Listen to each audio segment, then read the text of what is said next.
Hola, muy buenos días, tardes o noches. Bienvenidos a su canal, El Abismo. Antes de continuar, deja en la sección de comentarios desde qué país o estado nos estás escuchando, que te estaremos leyendo. Continuemos con el video. Olvidado en el panteón. Mi nombre es Mateo. La historia que quiero contar me ocurrió hace más de 50 años. En ese entonces yo vivía en la ciudad de Acuña. Yo tenía dos mejores amigos, Sebastián y Leonardo. Todas las noches nos reuníamos para hacer aquello que más horas de diversión nos dejaba, ponernos retos. Siempre fuimos amantes de los retos, y mientras más tontos mejor. Caminar por encima de una superficie delgada, entrar en algún sitio y robar algo, fingir que éramos ciegos, caminar desnudos por algún lugar, subirse a algún lugar bastante alto. No importaba qué, lo único que importaba eran las risas. Recuerdo que yo era el más gandalla de los tres, jamás fallé un solo reto y siempre le ponía a mis amigos unos retos bastante subidos de tono. Una vez reté a Sebastián a ir con un niño para quitarle sus lentes y arrojarlos al suelo para luego romperlos de un pisotón. A Leonardo lo reté una vez a asustar a una monja, la pobre terminó cayendo de unas escaleras, no pasó a mayores. Nos estábamos volviendo problemáticos y causábamos incomodidad a muchas personas, por lo cual era normal que alguna vez nos tocara recibir algunos golpes. En una ocasión a Leonardo le dieron la paliza de su vida luego de que se colara a la cocina de una familia e hiciera un espectáculo en la mesa. A los tres nos corrieron de nuestras casas después que nos atraparon robando la limosna de la iglesia.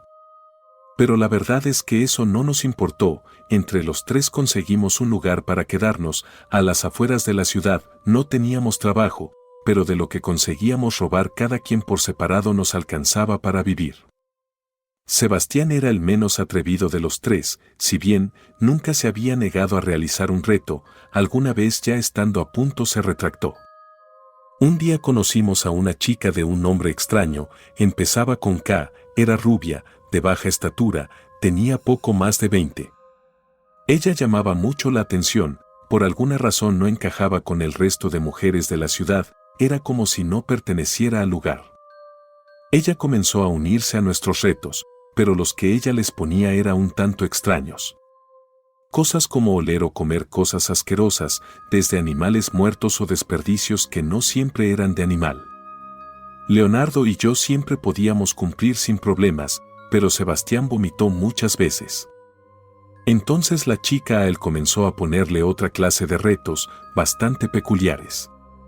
Pararse frente a un espejo durante X cantidad de tiempo, matar palomas, ratones y gallinas. Las cosas se estaban poniendo extrañas, pero ni Leonardo ni yo prestábamos atención, ya que cada vez que la rubia llevaba sus retos al siguiente nivel y nosotros los completábamos sin quejarnos, ella se portaba bien con nosotros. Sebastián, al no estar hipnotizado por los encantos de la chaparra, sí se daba cuenta de que ella nos estaba llevando por un lugar oscuro, pero cada vez que él nos hacía algún comentario lo ignorábamos y le decíamos que él decía eso porque nunca había estado con la chica y que por eso, según nosotros, él quería alejarla del grupo. Inclusive alguna vez le dijimos que si ya no se sentía cómodo podía irse. Claro que Sebastián no iba a irse, su familia no lo recibiría de regreso y nosotros ahora éramos su única familia. Algunas semanas después la chica nos propuso, como reto, jugar a las escondidas dentro del panteón, pero tenía que ser después de la medianoche. Sebastián fue el primero en negarse, y en esa ocasión Leonardo y yo también dijimos que quizá eso ya era demasiado. La rubia nos dijo que llevaría a dos amigas a jugar, nos dijo que ambas eran bastante atractivas y que el juego era que cada uno tendría que encontrar a una de ellas, sabíamos lo que eso significaba. Esto fue suficiente para convencernos a Leonardo y a mí. Sebastián siguió negándose. La chaparra nos dijo que si no aceptábamos los tres no habría juego. Así que presionamos a Sebastián hasta que aceptó. Esa madrugada llegamos al panteón para encontrarnos con la rubia y con sus dos supuestas amigas, las chicas, una muy morena y otra aperlada, claramente estaban bajo la influencia de alguna sustancia. Nuestra amiga eligió a Sebastián para que la buscara, Leonardo y yo nos pusimos de acuerdo para que él fuera por la morena y yo por la aperlada. Ya estando todo decidido, los 6 entramos al panteón. Todo el terreno era pura tierra, una oscuridad eterna abrazaba al cementerio, la única fuente de luz era la escasa iluminación de la luna llena. Eran pocas las tumbas de material, la mayoría eran solo un montículo de tierra, y algunos descansos estaban tan olvidados que ni siquiera tenían ni una triste flor. El cementerio era inmenso, había algunos pozos abiertos, preparados para que en la mañana llevaran más cuerpos. El viento, al golpear contra las tumbas, parecía que se lamentaba, que se quejaba, que lloraba como si sintiera todo el dolor de las familias que habían ido a enterrar un familiar a ese panteón. Los árboles que estaban en la periferia del panteón, cuando se movían con el viento, parecían espíritus que nos estaban acechando. Por lo que tengo entendido, Leonardo fue el primero en encontrar la muchacha, la terminó alcanzando cerca de un pozo abierto en medio de varias tumbas. La chica pegó un brinco de miedo cuando Leonardo la sujetó por detrás. Después fui yo. Llegué a la muchacha cuando ella estaba escondiendo detrás de una tumba con una gran cruz de madera, posiblemente la más grande del cementerio. Leonardo, las 2 chicas y yo nos encontraron a medio camino cuando ya íbamos a salir del panteón. No había señal alguna de Sebastián ni de la rubia, así que decidimos esperar ahí por si los veíamos. De pronto escuchamos cómo Sebastián pegó un grito aterrador, provenía de lo más profundo del cementerio. Leonardo y yo no lo pensamos ni un segundo y fuimos en busca de nuestro amigo. Las chicas se negaron a acompañarnos y mejor se fueron corriendo del lugar. Mientras nos adentrábamos más y más en el panteón sentíamos como si de las tumbas se asomaran ojos que nos iban siguiendo. Entonces Leonardo pisó algo que se rompió. Entre tanto silencio ese ruido nos asustó. Al ver qué era lo que se había roto notamos que se trataba de una muñeca de porcelana, Leonardo le había pisado la cabeza.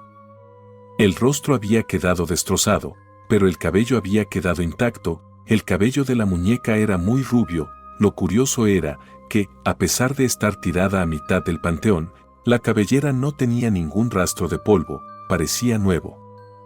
Mientras observábamos la muñeca, Leonardo notó algo por el rabillo del ojo. Inmediatamente, se giró pensando que era nuestro amigo, pero no había nada.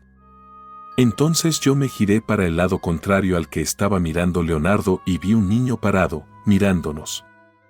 Le di un codazo a Leonardo para que volteara y asegurarme que no era mi imaginación. Pero cuando Leonardo volteó también pudo ver al niño. Estábamos congelados sabiendo que lo que estábamos viendo era un fantasma. De pronto Sebastián dio otro grito, con la misma intensidad, pero en un tono diferente, parecía como si estuviera agonizando. Ambos corrimos en la dirección de la que creímos que provenía la voz de nuestro amigo. A los pocos metros caí al suelo de golpe. Leonardo no se percató hasta que le grité por ayuda. Yo sentía como si alguien me estuviera jalando de las piernas, estaba muy desesperado y me encontraba al borde del llanto. Leonardo se regresó para ayudarme a ponerme de pie, mi pantalón se había atorado con una pequeña cruz que estaba sobre la tumba de un niño, yo no me había dado cuenta. Los 2 nos reincorporamos, estábamos asustados y desorientados, volteamos y el niño fantasma ya no estaba, miramos en todas direcciones para asegurarnos que estábamos solos. Entonces vimos que la rubia ya venía en nuestra dirección, sabíamos que era nuestra compañera, era la misma altura y la misma ropa. Le gritamos preguntando por Sebastián, pero ella se mantenía en silencio. Cuando estaba lo suficientemente cerca nos dimos cuenta que aquella joven con la que habíamos estado tantas veces era en realidad una anciana, pero tan anciana que estaba prácticamente en huesos, aunque su rubio cabello brillaba como el de una adolescente. Aterrados, corrimos para largarnos del panteón, corrimos sin parar. Cuando estábamos cerca de la salida escuchamos, una vez más, un grito de nuestro amigo, quisimos regresar, pero teníamos tanto miedo que mejor nos largamos del cementerio. En cuanto el primer rayo de luz cayó sobre la ciudad volvimos al panteón, ya sin miedo, buscamos a nuestro amigo hasta que lo encontramos.